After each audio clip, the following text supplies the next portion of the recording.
Bonjour à tous, bonjour. Merci de me recevoir ici. Alors, je suis David Alexandre Chanel, donc cofondateur du studio Theories. En fait, on a un studio qui est composé d'ingénieurs et d'artistes et on est spécialisé dans tout ce qui est installation interactive, technologie innovante dans le spectacle, l'événementiel et tout ce qui s'y rapproche. Alors aujourd'hui, je vais vous parler d'une technologie, d'un outil qui s'appelle Augmenta. Et en fait, Augmenta, c'est l'idée de pouvoir rendre, je sais pas si, ouais, parfait.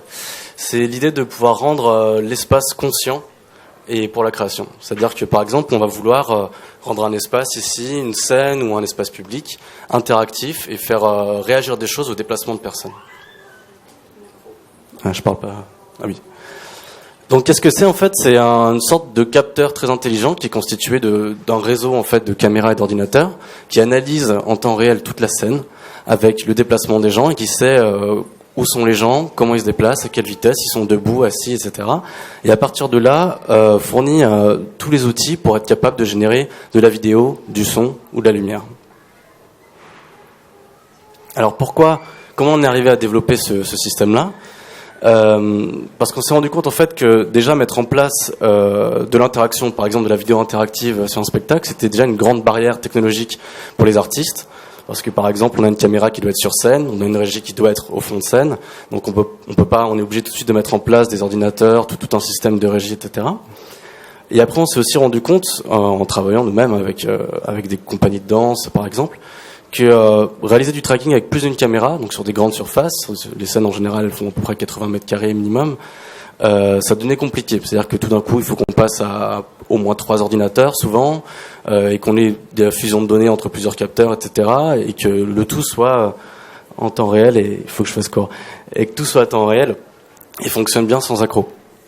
Et de plus, sur les grandes surfaces vidéo interactives qu'on peut trouver par exemple dans les musées, quand il faut installer une 50aine de caméras pour faire vraiment des grandes surfaces et rendre le tout interactif, c'est en général plus de 50% du temps et du budget d'un projet de mettre en place tout un système de réseau de caméras et un système. Et du coup, la création, en fait, il reste très peu de temps et de budget. Donc ça a été les principales raisons pour lesquelles on a développé cette technologie-là. Et donc rapidement, en fait, on accroche des caméras dans un espace, qui peut être un espace public, un espace dans un musée, une scène, et ce sont des caméras 3D qui vont du coup automatiquement calibrer tout l'espace, connaître la 3D, refusionner toutes les données, et après elle va envoyer toutes ces données-là à un logiciel qui va permettre de configurer l'espace, et après ce flux va être récupéré avec l'outil auquel vous travaillez habituellement. Donc là, j'en ai cité quelques-uns.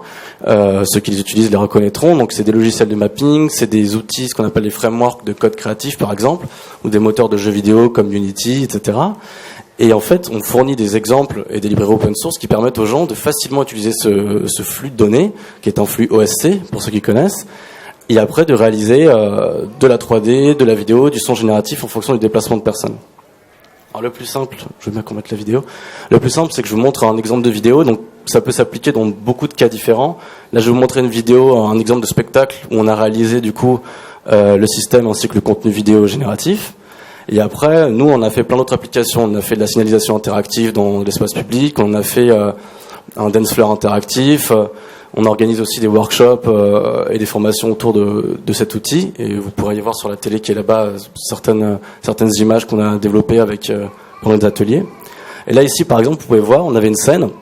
Donc les danseurs ne portent pas de capteur. Il n'y a pas de capteur, donc c'est-à-dire que si vous montez sur scène, ça va marcher aussi. Ça permet de l'utiliser dans l'espace public. Et on réalise, donc c'est de la vidéo qui est au sol, c'est que de la vidéo qui est projetée. Et il y a une simulation de génération de tissu en temps réel, qui du coup, ce tissu vidéo va se plisser en fonction du déplacement des danseurs ici, et créer les effets visuels que vous pouvez voir. Donc là, sur cette scène, on était sur 80 mètres carrés à peu près. Et on a 2 boîtes en fait qu'on a accrochées sur le plafond. Avec ces 2 boîtes, on arrive à faire les 80 mètres carrés. Et si on voudrait faire plus, il suffirait d'accrocher plus de caméras dans l'espace. Voilà. Je vous remercie et je suis disponible si vous avez des questions.